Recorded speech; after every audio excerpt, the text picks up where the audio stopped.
Trump ने कहा कि नरेंद्र मोदी मेरा मित्र है, लेकिन अगर ज्यादा उछलेगा तो तेरी एपस्टीन की फाइल खोल दूंगा, तेरा करियर खत्म। तो जवान, अब घर में सोने का वक्त नहीं है, नहीं तो सोते रह जाओगे। जागने का वक्त है, क्योंकि चौकीदार ही चोर है। इससे पहले कि मैं फर्जी डिग्री वाले नरेंद्र मोदी पर कोई बयान दूं, मैं सबसे पहले इस देश के उन तमाम क्रांतिकारी युवाओं का आह्वान करना चाहूंगा, 20 तारीख के लिए 20 जुलाई को दिल्ली के जंतर मंतर आइए और इस प्रोटेस्ट से जुड़ने के लिए जो कॉकरोच जनता पार्टी में आदरणीय सोनम वांगचुक जी के कुशल नेतृत्व में, भाई अभिजीत दीपके जी की अगुवाई में ये जो काफिला चलेगा 20 जुलाई को, ऐतिहासिक जगह है जंतर मंतर। यहाँ बहुत सारे अनगिनत जो है प्रोटेस्ट हुए, बदलाव हुआ है, लोकतंत्र में बदलाव हुआ है।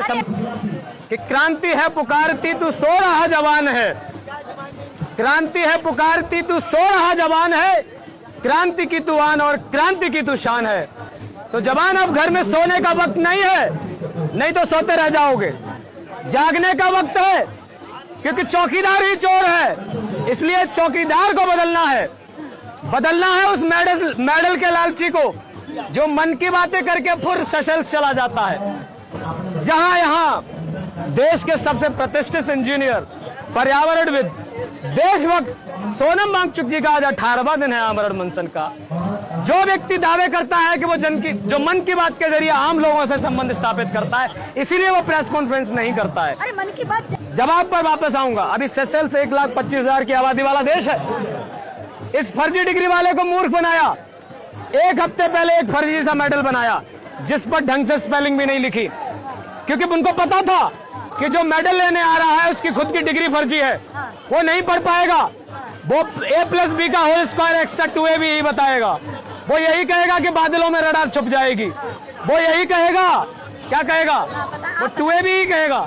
तो इसलिए उन्होंने एक फेक मेडल बनाया, मोदी जी के गले में पहनाया और धन्यवाद किया, और देश की नाक बढ़ गई। जैसा आपने कहा कि डंका बज गया, नहीं, देश का डंका नहीं बज रहा है। ऐसे दुर्भाग्यशाली हैं हम लोग कि इस नकारे, निकम्मे, निष्ठुर, निर्दयी, नल्ले प्रधानमंत्री के राज्य में, शासन में हमारे देश का लंका फूक रहा है। डंका नहीं, बिल्कुल सम्मान में उसको दूंगा जो सोनिया गांधी जैसी एक बुजुर्ग नेता को पता है क्या कहता है, 50 करोड़ की महंगी गर्लफ्रेंड या 500 करोड़ की। ये भाषा होनी चाहिए देश के प्रधानमंत्री की। बिल्कुल सही कहा आपने। यानी कि जो राष्ट्रपिता महात्मा गांधी जी थे, जो भगत सिंह जी थे, शहीद आजम, जो अशफाकुल्लाह खां थे, जो नेताजी सुभाष चंद्र बोस थे, जो तिलक थे, लाल बाल पाल थे, उधम सिंह थे, इनकी शहादत सब फर्जी थी। इनकी